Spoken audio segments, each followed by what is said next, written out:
All right, shalom, shalom. I want to start off by giving all praise and honor and glory to Yahweh, Bahashem, Yahweh Shai, Bahashem, Bakar Kodash. I want to say and give double honors to the apostles and the bishop elders of Great Millstone for teaching us his word in truth and sincerity and for ruling well. Salutations to the elect. Lord willing, win some of those men and women. Hey, I'm my brother Kabar Yahweh from GMS Hawaii coming to you with another quick lesson. And this lesson was inspired by, I'm watching this video from Apostle Gabar. It says the returning of the Israelites according to Old Testament prophecies was not fulfilled in 1948. And his page is Daily Edification 4. Subscribe and be extremely edified, okay, by these lessons that go up, that he put up. All right. And so a couple of days ago, I was doing my own small research on the similarities between, if any, between the modern Jews that you call Jews today, specifically referring to so-called ultra-Orthodox, Hasidic, and Haredi Jews, right? Because when you see these people in Brooklyn, you see them in Philadelphia, you see them around the world, right? These people, those are the ones that the majority of the world, associate being Jews. They claim to be the most pious, the most religious, and the most orthodox of all the different sects. Now, there are multiple sects of Judaism in the state of Israel. All right. And that's another sign that these people are not the children of Israel. All right. Now people are scattered amongst them. You have Israelites scattered amongst these actual small hats. Right. But that doesn't mean that those small hats are the Lord's people. Right.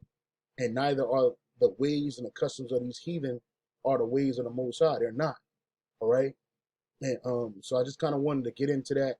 I want to play a short excerpt from this video that Apostle Gabar had posted, and then I'll get into what I found. Okay, with that, hold on. Put this question in the Google search box. Why was the reestablishment of the state of Israel in 1948 a significant event for biblical prophecy? This is what they came up with. The reestablishment of the state of Israel in 1948, May the 14th, is considered a significant event for biblical prophecy because it is seen by many Christians, as them wacky-tacky Christians again, vocab is one of them too. It is seen by many Christians as a fulfillment of numerous Old Testament prophecies. Is that so? Okay, well, I got two examples that show that this is not the case. It is seen by many Christians as a fulfillment of numerous Old Testament prophecies predicting the gathering of the Jewish people back to their ancestral land after centuries of dispersion, signifying God's faithfulness in keeping his covenant with the Israelites. Mind you, they don't call themselves Israelites. They call themselves Jewish. This is particularly highlighted in passages from the books of Isaiah, Ezekiel, and Zechariah. So you see, they actually believe that they are the people, and that May the 14th, 1948 was a fulfillment, like you just seen here, of prophecies located in the Old Testament of the true Israelites going back to the land of Israel. Right. Now, and they're not. These people are not the Lord's people. And neither are their customs or their ways that of the ancient Israelites. In fact, their belief system, their customs, a lot of it comes from Eastern Europe, all right, where these people came from, right?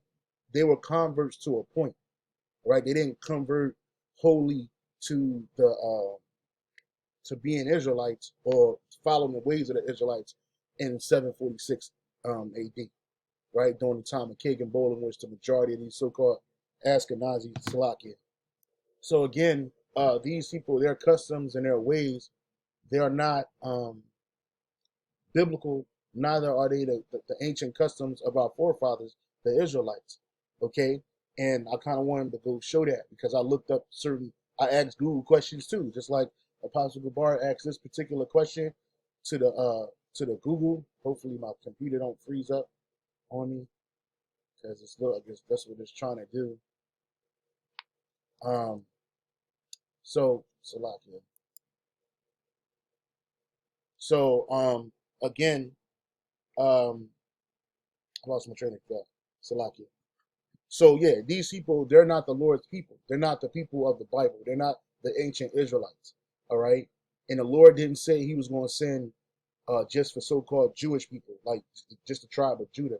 All 12 tribes are going to be reinstated back into Israel. That's why we're called Israel, right? We're not just called by one tribe. And calling somebody Jewish, that's not the name of the ancient Yahwahians, or that's what you call Jews today.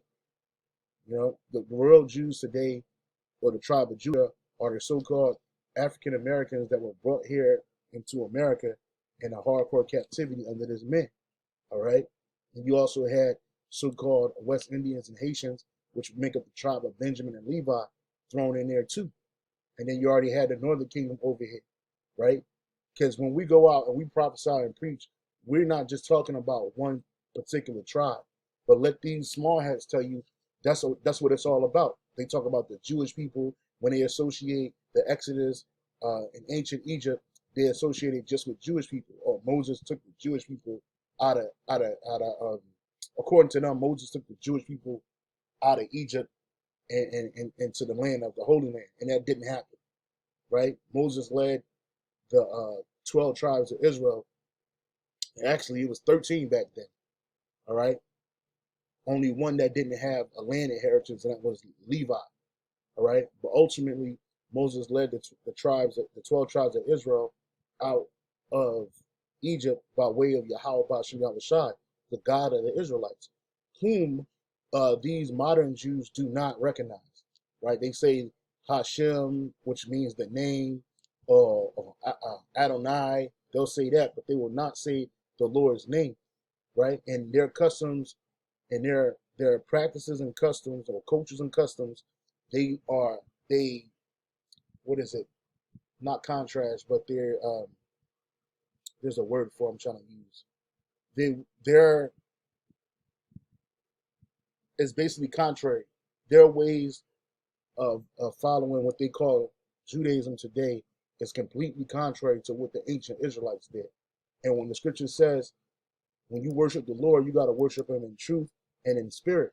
All right. You just can't worship the Lord any way you want. All right. This is another sign that those people are not the people of the Lord. Right. This is the book of St. John, chapter 4. I'll go straight to the point. Because you had heathens in our lands, particularly in the northern portion of the land of ancient Israel, who were put there and who prescribed to our ways via a Levite priest coming up there to teach them, because they were being attacked by our lions because of their idolatry, right? And then over time, they assumed that they were the Lord's people as well, and they weren't. So this is St. John chapter 4, verse, I'll start at 19. Yahweh Shai is speaking to the woman at the well, right? And he says, the woman said unto him, Sir, I perceive that thou art a prophet. Our fathers worshipped in this mountain, and ye say that in Jerusalem is the place where men ought to worship, right? Because that's going to be the seat of government for the nation of Israel, all right? When Yahweh Bashem Shai established the kingdom of heaven here on earth, all right? Not up in Samaria, right? No, it's in a place in Jerusalem, but it's not going to be an open welcoming card for every nation. No. Right? It's only a certain space you can come, and then after that, these heathen can't go any further. All right? Because the true worshipers of the Lord, starting with this elect, they come out of the 12 tribes of Israel. All right? And ultimately, the Lord's people will be the heads of this government and rulership under Yahweh Bashem Shai, King David, the rest of the 12 apostles. So it says, Yahweh Shai saith unto her, Woman, believe me, the hour cometh when ye shall neither in this mountain nor yet at Jerusalem worship the Father. Right? So not Is the hour cometh, she didn't understand what he was saying, but the hour cometh where that woman is not going to be worshiping the Lord up there in Samaria, and she ain't going to be in Jerusalem because she ain't a true worshiper, and she wasn't an Israelite, right? Ye worship, ye know not what we know. What we worship for salvation is of the Jews. Now, when he said this, he was speaking this because who he came to first were the three tribes of the southern kingdom, right? Judah, Benjamin, and Levi, right? Them people in Samaria, they were implanted up there via Shalmaneser the fifth. He put multiple different nations into that land. Matter of fact, since we got time, let me go find it real quick. Book of 2 Kings 17 and 24. It says right here, cities of Israel filled with strangers, right? And this is this is Israel at that particular time represented the northern kingdom. Right? You had the southern kingdom, which was represented by as the term Judah or Judea or Yahweh, right? Back in the ancient world. And then you had the northern kingdom, Yasharallah, which today they call Israel. The kingdom was split, right? And so during the time of the Assyrian king, he put people up there. Now that woman at the well, she was just a child of those heathens that were put up in there. And that happened a long time between the time Yahushua and the king of Assyria doing this. This is a long period of time. So them people really thought by the time Yahushua came on the scene and he was speaking to that woman at the well, she assumed that the promises was for her too. Just like you have today, where these people they're implanted. These are strangers in our land. They're devouring our land right in front of us. They believe that they have a part in this because of the religious ways that they were taught from centuries, man. Right? But they aren't the people. All right. So this is 2 Kings 17 and 24. And the king of Assyria brought men from Babylon and from Qatar and from Ava and from Hamath and from Sepharvaim and placed them in the cities of Samaria instead of the children of Israel. And they possessed Samaria and dwelt in the cities thereof. And so it was at that beginning of their dwelling there that they feared not Yahweh. Therefore Yahweh sent lions among them, which slew some of them. Right, because what showed that they didn't fear the Lord? Well, their idolatry. And that's the same thing that's going on in the land of Israel today. These nations, they don't fear the Lord. Even these small hats, they don't fear the Most High. They act like they follow after the customs, but when you pull the sheet back a little bit, you start to see that what they worship is not what the ancient Israelites or how the ancient Israelites worship Yahweh Ba'Shem Shah. It's not at all. Okay? And it's the same thing happening today. Okay, so it says, and so it was at the beginning of their dwelling there that they feared not Yahweh. Therefore Yahweh sent lions among them, which slew some of them. Wherefore they spake to the king of Assyria, saying, the nations which thou hast removed, right? Because they removed the northern kingdom, right? And each of those tribes are a nation unto himself, right? The nations which thou hast removed and placed in the cities of Samaria. So let me read that again. Wherefore they spake unto the king of Assyria, saying, the nations which thou hast removed and placed in the cities of Samaria. So I'm sorry, this wasn't referring to the northern kingdom. It was referring to these heathens. So the nations which thou hast removed, and where did he remove them from? Their homeland, right? And placed them in the cities of Samaria, know not the manner of the God of the land. Therefore he hath sent lions among them, and behold, they slay them, because they know not the manner of the God of the land, right? And what is the manner? The customs, the ways of Yahweh Ba'Shem Shah is far from these nations, right? The customs, the way that you worship the Lord is specific. And if you deviate from that, you can be judged for that. So I'm just looking up for the manners. It says they know not the manners, which the Hebrew word there for manner is mashapat, right? Mashapat, right? In the ancient Hebrew, that would be mashapat, right?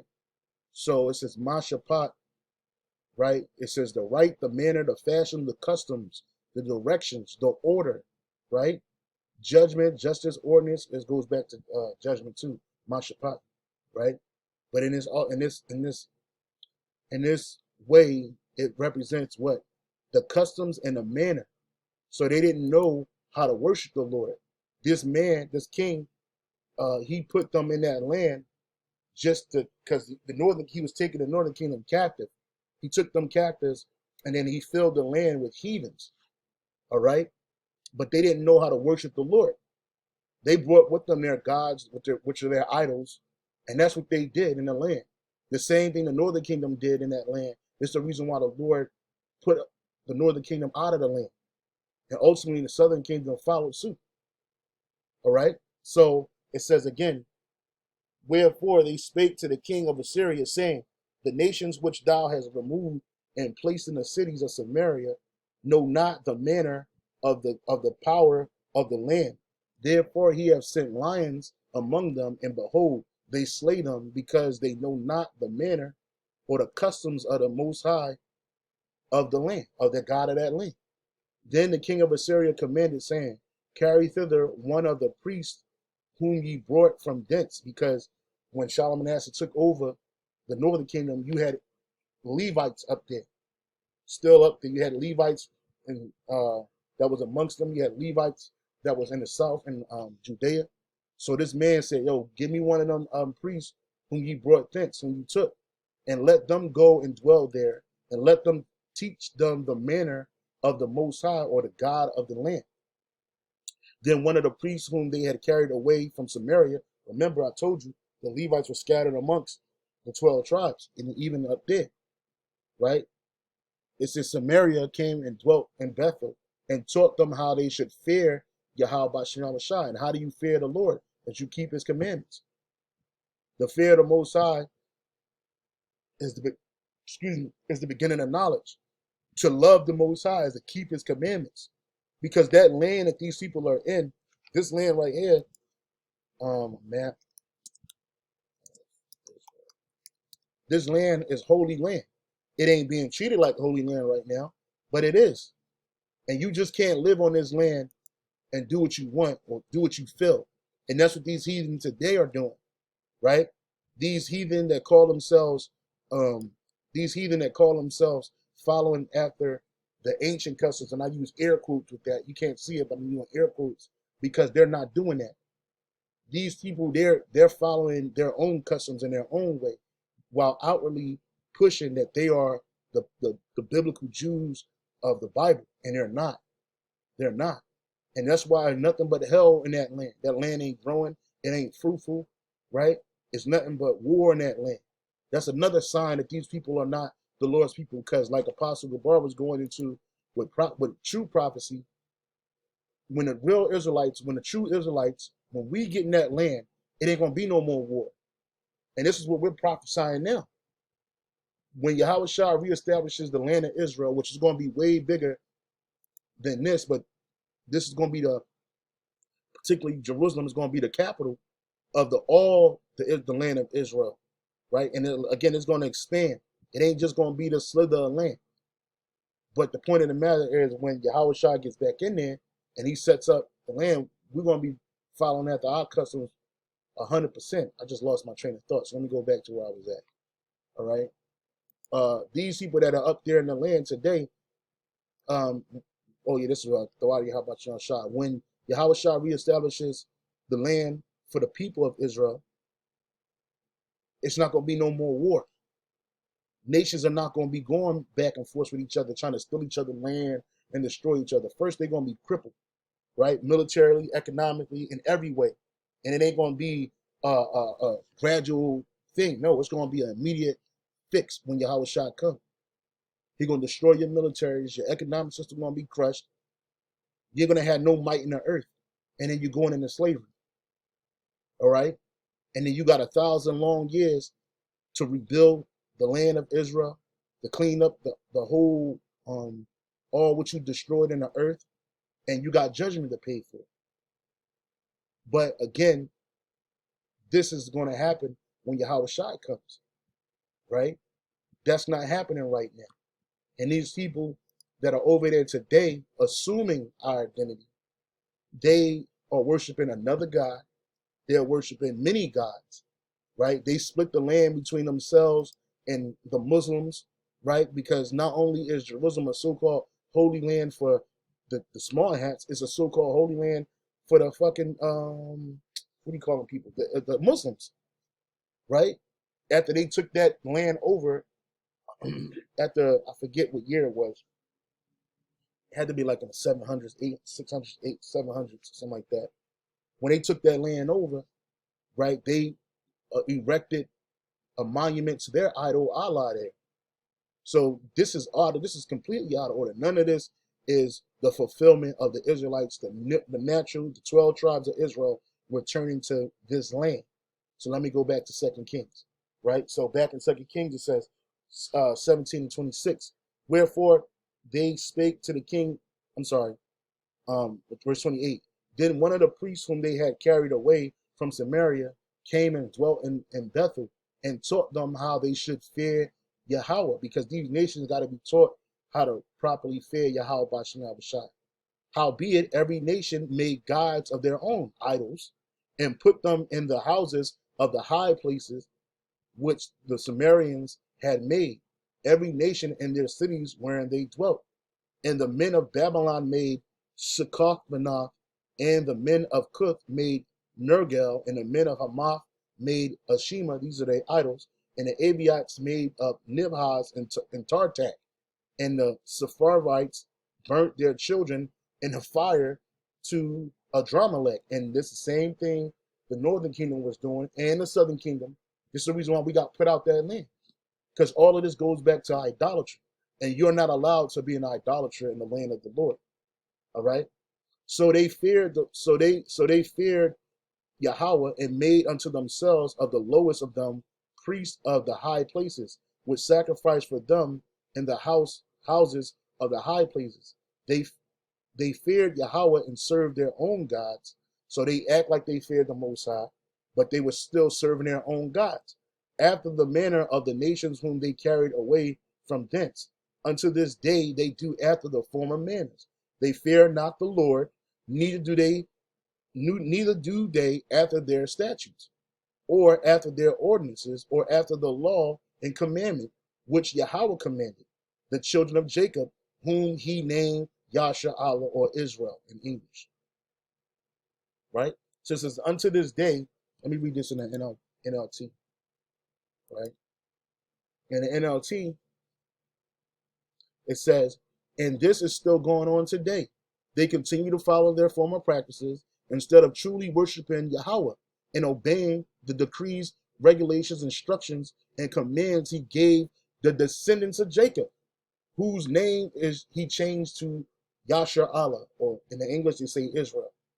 So they're doing that today via these people. This guy right here, he was the creator of Hasidic Judaism, which they call that nigga master, or Baal Shemtar. This nigga is a priest of Baal.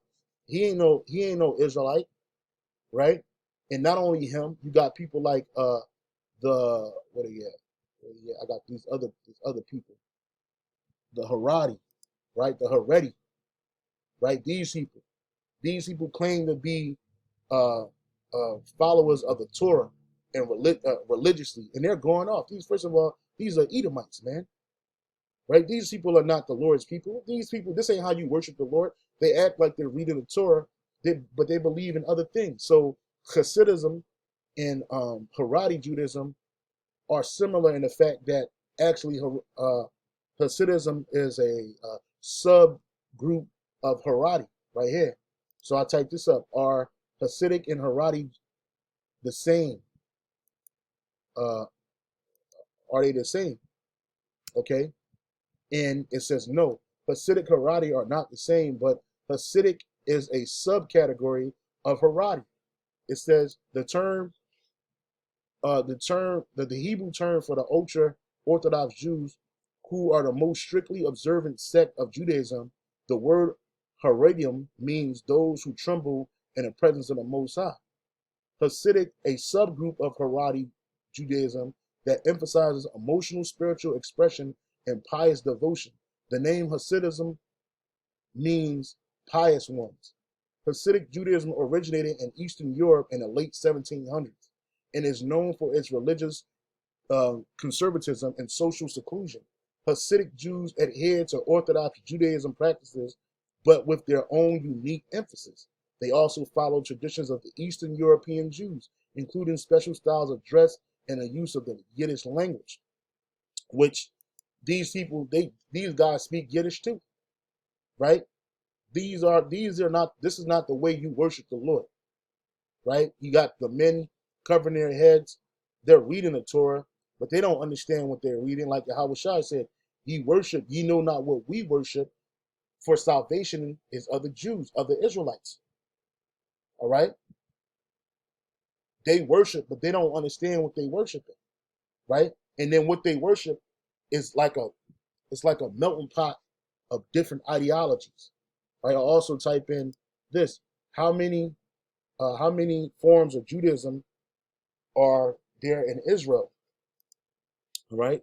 And it says, while there are many different Jewish ethnicities and communities in Israel, the main religious group, are generally categorized into four groups. The Haredi, also known as ultra-Orthodox, this group is the most devout and tends to live separately from the rest of society. The Dati, also known as religious or Orthodox, this group includes religious Zionists. The majority, also known as traditional, this group is the second largest. And then you got the Haloni, also known as secular. This group is the largest because the majority of so-called Jews are secular. They don't really believe in the Lord. Matter of fact, Elder Rakoya Plum used this term earlier about referring to Christianity as cultural Christianity. And then I'm sure you have cultural Judaism, which they don't worship either way, but they're just Jews because they grew up with learning the customs, right? But they ain't really worshipers of the Lord. And this is not going to happen like this when the Lord returns his people to the land. We all going to know the Lord from the least to the greatest, right? This is the book of Hebrews, chapter, I believe it's, I always get it mixed up, so bear with me. I want to say either 6 or 8. I believe it's 8, right? I believe it's 8.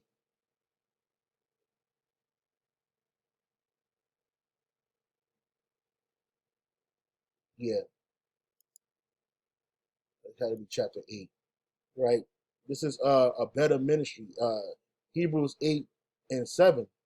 And this is what the Lord is going to establish with us. And it was written in Jeremiah 31, 31, 34. It says Hebrews 8 and 7. For if that first covenant had been faultless, then should no place have been sought for the second. For finding fault with them, he said, behold, the days come, saith the Lord, when I will make a new covenant with the house of Israel and with the house of Judah. Remember, we said earlier, the kingdom was split after King Solomon's death. So you had the northern kingdom, which was called the kingdom of Israel. And you had the southern kingdom, which was called the kingdom of Judah. The Lord said he's going to make a new covenant with the house of Israel and with the house of Judah. That's all 12 tribes. Not according to the covenant that I made with their fathers in the day when I took them by the hand and led them forth, led them out of the land of Egypt, because they continued not in my covenant, and I regarded them not, saith the Lord. This is the reason why we were scattered, right? This is the reason why we're in every nation. This is the reason why we're in captivity wherever we're at, right? Because we didn't regard the Lord and he didn't regard us, right? But this is the covenant that I will make with the house of Israel and after those days, right? Because it's not going to be no more just Judah and Israel separate. We're just going to be the house of Yashar'Allah. Saith the Lord, I will put my laws in their mind. The Lord's going to program us to follow his laws, because that's how you worship the Lord. I need to go back to St. John real quick. Right here. Verse 21. Yahweh Shai saith, St. John 4:21. Yahweh Shai saith unto her, woman, believe me, the hour cometh when ye shall neither in this mountain nor yet at Jerusalem worship the Father. Right? It says, ye worship, ye know not what we know, what we worship, for salvation is of the Jews. But the hour cometh now, and is when the true worshipers shall worship the Father in spirit and truth, for the Father seeketh such to worship him. So you got to worship the Lord in spirit and truth. And this is how you worship the Lord in spirit and truth. Well, you adhere to his words, his ordinance, right? That goes back to the law, statutes, commandments that he established for us. This is what keeps us holy amongst these nations and on this earth and in the sight of the Lord, right? No sinning. We ain't going off. We ain't breaking the law. Our bodies won't be fighting against our spirit like they do today. The Lord's going to program our minds to receive and put out nothing but righteousness, right? It says, for this is the covenant that I will make with the house of Israel after those days, saith the Lord. I will put my laws into their mind and write them in their hearts, which is your mind, which is your brain. And I will be to them a God, and they shall be to me a people. And they shall not teach every man his neighbor and every man his brother, saying, know the Lord, for all shall know me, from the least to the greatest. Right? So you ain't gonna have to be taught. You're gonna have to have these so-called leaders like these people. Not even us. We don't have to sit on the corner and tell Jake to follow the laws and fear Yahweh Shema Shai and do what's commanded of you. We're gonna automatically do it. It ain't gonna be this shit right here, right? These customs, dressing in all black, covering your head, putting that damn yarmulke on your head. This is not the way that you worship the Lord. They mirror some of the customs. These men have beards on their faces, but that's, man, when you dig into what they're really doing, it's completely off. And they follow the Talmud too, not just the Torah. They act like this is what they're outwardly doing. They act like they're worshiping the Lord by reading the Torah, but they don't know what they're reading. They don't understand the cultural, the spiritual significance behind any of this that they're reading, because these are not the Lord's people. And when the Lord establishes people back in that land, we're not going to have to do this. We're going to know the law. We're going to know the word. And we ain't going to have to teach nobody. Right? And they will not teach every man his neighbor and every man his brother, saying, know the Lord, for all shall know me, from the least to the greatest. For I will be merciful to their unrighteousness and their sins, and their iniquities will I remember no more. So the Lord is not going to remember our sins anymore. We're not going to be filthy in the sight of Yahweh by Shalom Shai. In fact, all the Israelites are going to be righteous, right? It says, in that he saith, a new covenant he hath made the first old, right? Which really the new covenant is just the old covenant with us being programmed to follow it. It's in us. And versus us sitting there having to read it, recite it, you know what I'm saying, and trying to follow it in this wicked flesh. We're going to have that problem in the new kingdom, in the kingdom of heaven, right? Now, that which decayeth and waxeth old is ready to vanish away, right? Okay, so let me go back to this, right? So, again, I'll just ask questions on Google. If the ancient Israelites were a patriarchy, why are modern Jews a matriarchy, right? And it says, while ancient Israelites are generally considered to have lived in a patriarchal society, modern Jewish communities are considered matrilineal. And how? How could that be? If they the true people of the Lord, they would prescribe to what the ancient Israelites would prescribe to, supposedly, right? Because the 12 tribes had 12 patriarchs, not 12 matriarchs. It says, meaning Jewish identity is traced through the mother's lineage, not the father's, and that's off. And really, this goes back to Herod the Great, right? Herod the Great intermarried into the Maccabean dynasty. He married a woman named Miriam, who was an Israelite, and he had children by her, whom he subsequently killed along with her.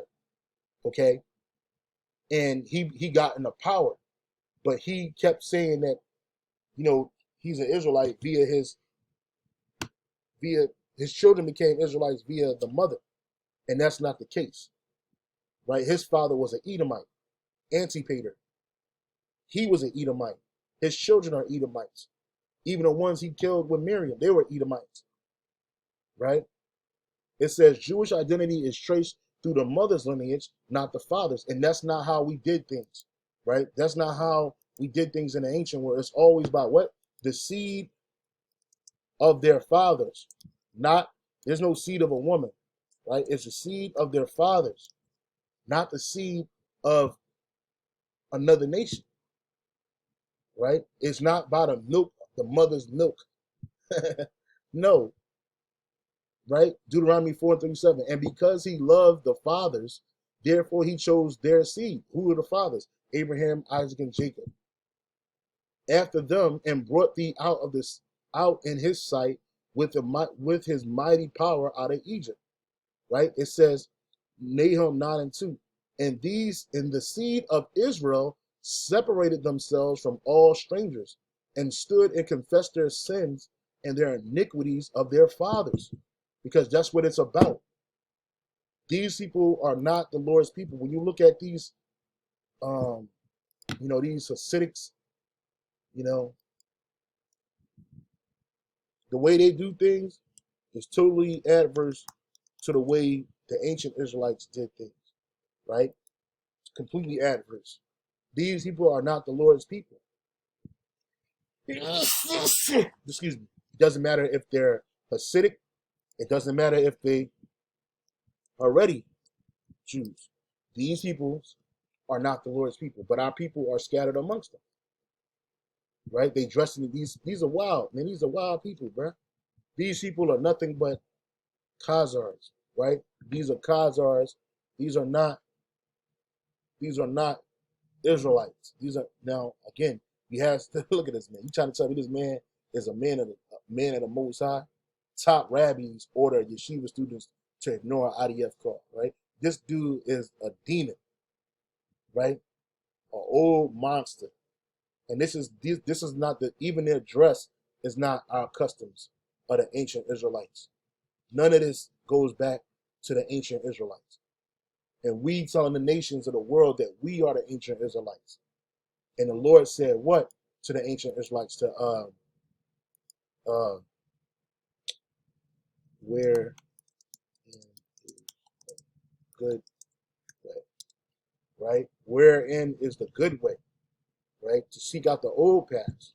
Jeremiah 6:16. Thus saith the Lord Yahweh Bashem Yahushua, stand ye in the ways and see and ask for the old paths, wherein is the good way, and walk therein, and ye shall find rest for your souls. But they said, we will not walk therein. What is the good way? Following after Yahweh Bashem Yahushua and all such commandments, calling on the name of Yahweh Bashem Yahushua, something that these people do not do, right? These people enrich themselves. They exploit nations around them. They while at the same time claiming to ostracize themselves and to seclude themselves from the nations, right, that they are amongst. These are not Israelites' customs. And I'm going to go through a little bit of these customs to show you that these are not the ancient Israelites. But you do have Israelites scattered amongst them. Like that, I tell any nation, any nations that if the only thing you nations got is that you got some of our people scattered amongst you. Outside of that, you don't have salvation coming to you. You're not the Lord's people. You'll never be the Lord's people, right? These are Edomites for the majority. These are Edomites, all right? Edomites, Ishmaelites, but mainly these are the Edomites. These are the ones that rule the world, right? These are the ones, not these people. These are just Orthodox religious people. The super elite Edomite call themselves Jews like the Rothschild. They will be secular Jews, right? They're not really Israel. They're not really adherent to their so-called religion. They're cultural Jewish. That's all they are. Just like you got cultural Christianity out there. Okay, so where was I at? Right here. So I looked up this. How much of Hasidic traditions go back to ancient Israelite customs? Hasidic Judaism draws on many aspects of ancient Israelite culture, including Torah and the Kabbalah, which the Kabbalah isn't ancient Israelite culture, right? It says, including the Torah, the Kabbalah, and the practice of ritual washing, which the Kabbalah is mysticism. And that's what these Hasidics are into. So is them Hararis, right? It says, it draws on many aspects of ancient Israelite culture, including the Torah, the Kabbalah, the practice of ritual washing. The Torah. Hasidic Jews follow the Torah, which are the first 5 books of the Hebrew Bible. The Kabbalah. The Hasidic thought is based on Lorenic Kabbalah, a mystical interpretation of sacred texts. So this is witchcraft, right? Because I don't think these guys don't read the Talmud, but the Haredi, where they at? Salakia. You got Hasidics and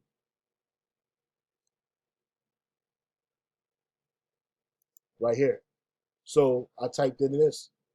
Are Haredi Jews the same as ancient Israelite culture? And it says Haredi Jews share some customs with ancient Israelites, but there are also many differences. Social structure. Ancient Israelites had a monarchy that organized a state. That's another thing. If these people being in the land of Israel is paramount to prophecy of the Israelites returning, where's their king at? They don't have one. They believe in their rabbis. They believe in their government, the Knesset. They don't have, that's not a monarchy. When Yahweh Shai sets up the land of Israel, the children of Israel in that land, it's going to be a monarchy. It's not going to be a senate or social government. That's not going to be. No, hell no. It's going to be a monarchy, that like it was in the ancient world. Ancient Israelites had a monarchy that organized the state, but they also maintained tribal loyalties. Haredi Jews tend to have few close friends outside their own group and oppose intermarriage with other Jewish subgroups. Ancient religious practices. Ancient Israelites practiced temple worship, sacrificial rituals. They said divination, which we didn't practice divination except when we were going off. And prophecy, you see? And that's another, this is the focal point right here. These Jays, they don't talk about prophecy. They claim to be looking for a Messiah, right? Like right here, you got this old video with not a Jew sitting here with either a Haredi or a Hasidic Jew, right? And he's a rabbi. He's talking to this rabbi, and he's talking about. I'm gonna play a little bit. Hopefully it'll play. It may not play. It is from 1990.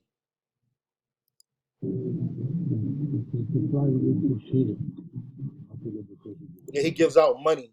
This rabbi gives out money, right? He gives out money, and this is what they come on, bro. This is not a man of the Lord.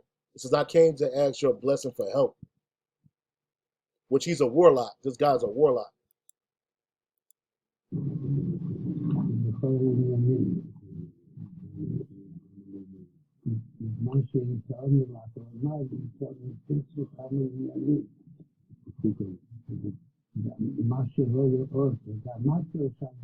Right here it says, he says, what hasn't changed, however, is that the Mashiach still hasn't come. And that's another thing they believe. They don't believe that Yahweh Shai was the Messiah. They don't believe that, who they call ignorant called Jewish. They don't even believe in him. Right? They think that the Messiah is going to come for the first time through them, and it's supposed to be another small hat, a dude with a fucking fedora on his hat. Right? Let me see something. Man, this dude look like death.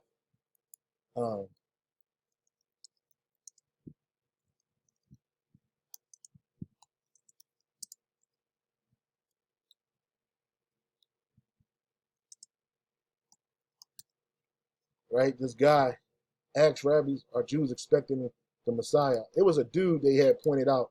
He had a hat on. They said this guy is the Messiah. I forget. Right? These are Orthodox Jews. Anyway, I don't want to miss my point. But this is what they believe. They said what hasn't changed, however, is the Moshiach still hasn't come, which is called Mashiach in the ancient Hebrew. They said, so they tell him, this guy is telling Benjamin, not a Jew, to do something to hasten his coming. And says we're doing, in which they are going to hasten the coming of Yahweh Shai, because they're going to go to war and it's going to start as World War III, and the Lord's going to come, but they don't believe in Yahweh Shai. These are them people. These are not the Lord's people. These are false converts, man. I don't even call them converts, man. Right? So anyway, back into the Haredi Jews.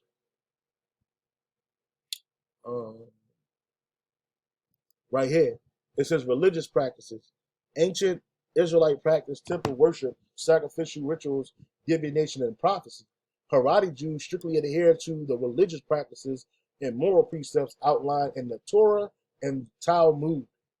Right? You see? So these people, they're not the Lord's people. Because the scripture says that seek ye out of the book of the Lord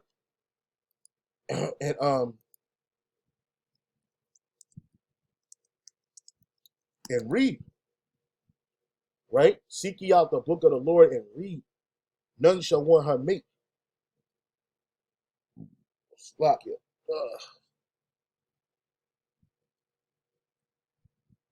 Right. Isaiah 34:16. Seek ye out of the book of the Lord, Yahweh by Shai, and read. No one of these shall fail. So if you fail, if you read, if you're seeking out of the book of Yahweh by Shai, which is this Bible, and you read with understanding, it's not going to fail you. None shall want her mate, for my mouth hath it had commanded, and his spirit have gathered them. Right? That spirit of truth. Gathered who? The elect. The spirit of the Lord didn't command Esau, well, didn't command the Israelites to write a Talmud that was going to be a part of the Bible. No, they didn't. Yahweh, the whole what they call the New Testament today is the embodiment of the things that were written in the Old Testament about who? About the Messiah coming. He's gonna come the first time. He's gonna come as a sheep, as a lamb, right? He ain't come to overthrow the existing government of the Edomites, the Roman government. He didn't come to overthrow the existing government in Israel at that time. He came to fulfill what was written about him, right? And he did these things. He did these things. And the next time he comes, which is the second coming, he said he's not going to meet this. He's not going to meet Esau as a man. He ain't going to meet none of these nations as a man. You ain't going to be able to kill him, destroy him. You ain't going to be able to beat him. You ain't going to be able to spat on him. None of that. Because he's coming in his God form, right? To save who? His elect of his nation and destroy his enemies, including those of his own nation. But mainly these heathens, man. Particularly these people that took over his land, right? The land that his father, Yahweh, established for the children of Israel. Because they don't belong in there. Ezekiel 36:5.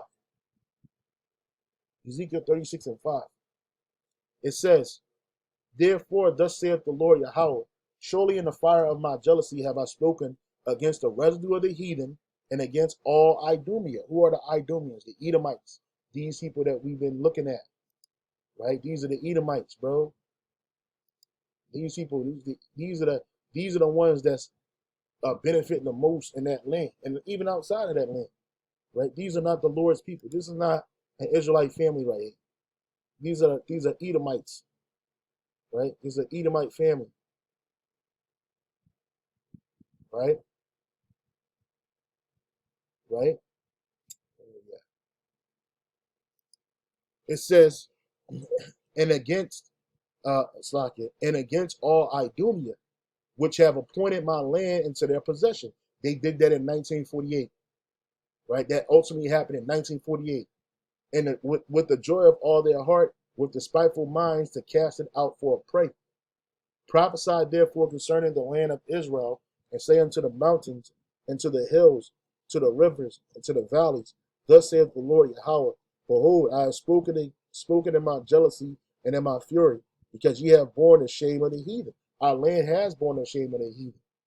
And this is the shame, that these people right here, calling themselves the Lord's people, running around here acting and claiming a false narrative on the earth, right? These people, right? Because their customs don't go back to the ways of Yahweh Bashem Yahushua. Their worship, they don't worship Yahweh Bashem Yahushua. These people, they follow this guy, Baal Shemtov, Israel ben Eleazar, known as the Baal Shemtov, or was a Jewish mystic. He was a warlock, a witch, and healer. He claimed to be a healer who is regarded as the founder of Hasidic Judaism. A Baal Shem Tov is a master of the good name. That is one able to work miracles using the secret name of God, which the Lord's name ain't a secret. His name is Yahweh. Other sources explain his sobriquet as arising from a reputation of being saintly or superior miracle worker. Hence, he was given the nickname Baal Shem Tov. That is the good Baal Shem, which this dude was a Baal worshiper right here. This is who Baal Shem Tov is. This Edomite right here, right? Born in what, the 1600s, some shit like that. He's a monster, right? Born in 1698, died in 1760, right? So you know what I mean? That's who they follow. This guy, they follow that Kabbalah. If it ain't the Kabbalah, it's the Talmud. Both of them things are wicked. Neither one of them are the word of the Lord. All right? This is what they do. You know how they do, right? And he came from where? Poland, right? Now Ukraine.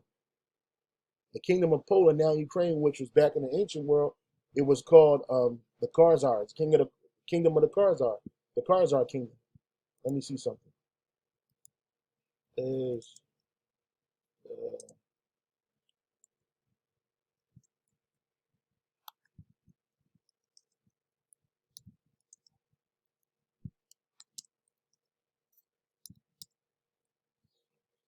right. So images of the Khazarian Empire, right? It's a good one right here. Khazarian, right? Today, this is Ukraine today. Portions of Russia, Kiev, Rus, Russia, Kiev and Rus, which is Russia, the Holy Roman Empire, Hungary, the Byzantine Empire, because these people were caught in a vacuum of a religious vacuum. They either would have to worship Islam or Christianity. So they chose to worship Judaism, right? And that's where the majority of these so-called Ashkenazis come from. They come from here. These small hats that you see today running around here, they specifically stem from them, right? So yeah, I just wanted to show this. Now I was looking this up. This is the book of First Maccabees 3:48. It laid open a book of the law wherein the heathen sought to paint their likeness of their images, which they try to associate their idols with the scriptures. They try to paint themselves up as the Lord's people. And when they did it with deceitful minds, right?